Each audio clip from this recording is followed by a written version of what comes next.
He always slept in his underwear. White Y-fronts, 10 identical pairs which he wore on a rota throughout the year. She bought a new set of 10 for him for Christmas, every Christmas.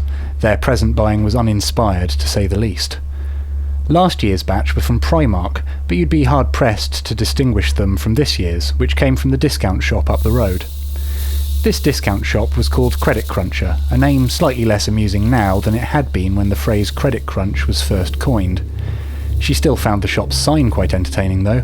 Each of the 3 C's was shaped like Pac-Man, presumably to suggest that one might gobble up bargains in its aisles with the same manic enthusiasm as Pac-Man eating pixels as he navigated his own little grid.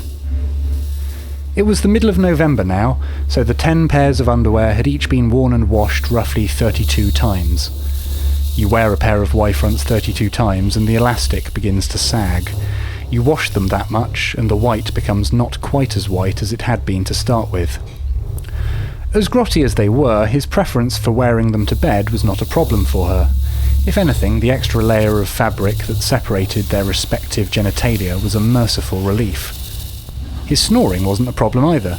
She'd become accustomed to the arrhythmic bassy grunts, so much so that she missed them when they weren't there.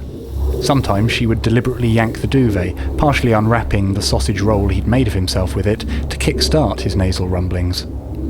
No, the real problem was his final walk of the day from the toilet to the bed. He wasn't an unhygienic man. He brushed his teeth well, twice a day, and used mouthwash afterwards. He showered every morning, every evening too at the height of summer, and used a pleasantly scent-free deodorant. After defecating, he made sure to wipe thoroughly, 3 sheets of toilet tissue folded twice, front to back, from his furry perineum to the top of the furry cleft that separated his furry buttocks. All well and good. For some reason, though, after his last nightly crap, he chose not to hoist up his underwear, not until he reached the edge of the bed. He would walk to the sink to wash his hands, then over to the door of the ensuite bathroom, and finally to their shared king-size divan, all the time waddling like a big pink goose. The worst part was just before he pulled the cord to extinguish the bathroom light, when he was briefly backlit on the threshold between the 2 rooms, the silhouette of a convict in leg shackles. This disgusted her. There was something about the fabric figure of 8, the cotton infinity that hobbled him, that turned her stomach. She couldn't explain why, not even to herself, and so had determined that the easiest solution was never to witness the phenomenon again. This had been remarkably easy to achieve.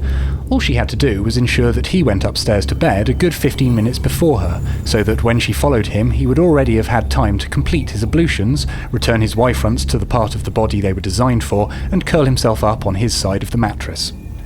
If she was particularly lucky, he'd already have fallen asleep when she arrived. The simplest way to contrive this time lag between them was to do the washing up. Before they lived together, she'd never been particularly fastidious when it came to washing up, and would happily leave the dirty dishes to pile up by the sink for 2 or 3 days in a row. Now, though, she claimed that it would play on her mind if she didn't get everything clean and dry before retiring for the night.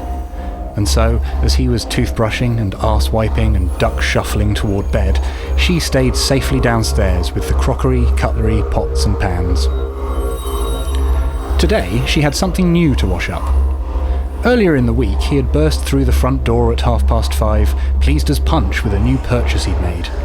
It was, without a doubt, an impulse purchase. He was an infuriatingly impulsive person at times. Always the wrong times, though. Whenever it might have been charming or romantic for him to act on impulse, he was unerringly pedestrian. One of the vacant lots on the approach to the train station had been filled to the brim with kitchenware, all on sale at remarkably low prices. He had remembered how annoying she found the Tupperware they had in the house, and so had bought something new for her to use as a vessel for his lunch. It was the most complicated item of Tupperware she had ever seen. Their existing Tupperware had been accumulated from various takeaways they'd had delivered to them over the last couple of years. Even though they could easily have been thrown away, she had elected to clean and store these receptacles for later use. If she hadn't washed them up, she'd have been able to go to bed at the same time as her husband. She was desperate to avoid this eventuality. The only minor irritation inherent in their Tupperware collection was that it comprised 2 similar, but not entirely identical, shapes. The rectangular boxes tessellated within each other well enough, but the ones from the Chinese restaurant had slightly more rounded corners than those from the Indian. The lids from one type would not fit the bases from the other. On one occasion she had filled a container to the brim with leftover bolognese, smushing it down with a lid that turned out not to match. She spotted the error and swapped the lid for one of the other type, but still had to wash the sauce from the first one before returning it to the cupboard. A minor irritation at most, hardly an annoyance. Nonetheless, this bolognese incident had made quite an impression on the man of the house, and, as resident hunter-gatherer, he had taken it upon himself to provide alternative plastic storage devices. The item he had bought earlier in the week was clearly not intended for anything as humdrum as meat sauce, though. This monstrosity had quite considerable delusions of grandeur. Its main component, seemingly straightforward enough, was a square container. Only the notches cut into the middle of its four upper edges belied the complexity of the system of which it formed a part. These notches held an internal tray, similar to the trays inside toolboxes, designed to hold nails, screws, roll plugs and the like. This tray was quartered into four smaller storage areas, which would have been square if it weren't for the fifth, circular section nestled between them. Only the four sections forming the perimeter could actually be filled with food, though, since the internal tray had its own internal lid, with a central depression that slotted into the cylinder beneath. A tiny screw-top container was provided to fit into this hole, with roughly the same capacity as a 35mm film canister, if not quite the same proportions. The internal tray's lid also featured 4 pairs of raised tabs, into which could be slotted the cutlery provided with the set. This was a knife and a fork, small but not small enough to fit lengthways into the box itself. Instead, each item could be dismantled into 2 parts, handle and business end, before being clipped at right angles into the tabs. Finally, an external lid, the channel around its lower edge lined with strips of blue rubber to form an airtight seal when married to the rim of the primary box section.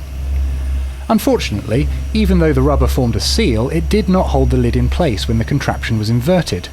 Therefore, the lid was adorned with hinged flaps on each edge, which could be snapped under the rim of the external box to keep all the parts together. This was prescriptive Tupperware. Even the most ornate Japanese bento box would develop feelings of inferiority while in its presence.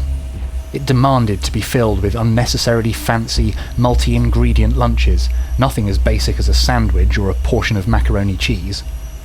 For its debut outing, she answered its demands with salad.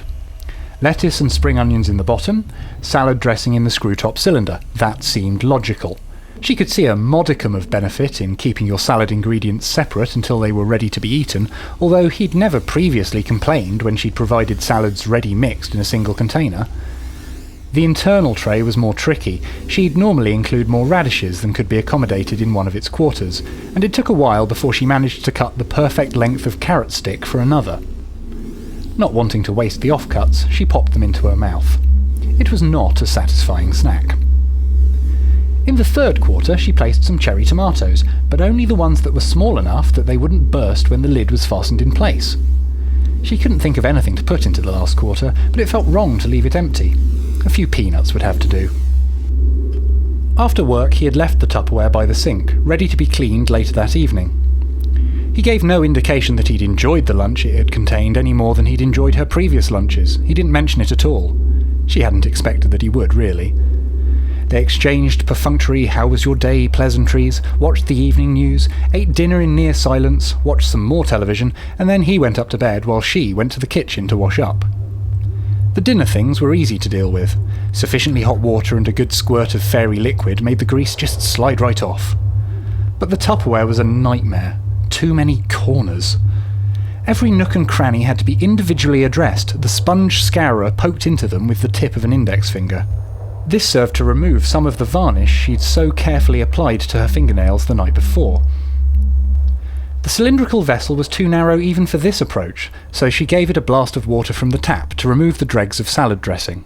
Droplets splashed upward onto one of the lenses of her spectacles. She cursed it, and by extension him, under her breath.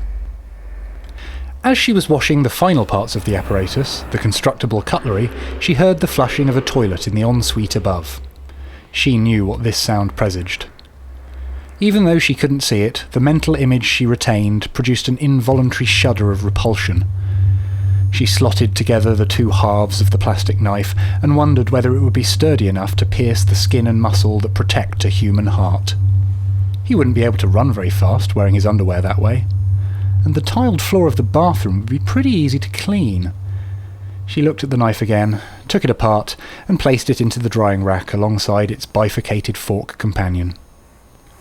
She picked up a tea towel and began to dry the dinner plates. She would proceed to dry the crockery, saucepans and utensils in the same order she'd washed them. She didn't dread getting to the Tupperware, even though the chore of drying it would most likely be just as intricate and frustrating as washing it had been. By the time she had finished, he would be asleep, his Y-fronts hiked up as they should be. She would make peace with the Tupperware. She would persevere. No Tupperware, no matter how elaborate, could ever be as annoying as the Anklepants.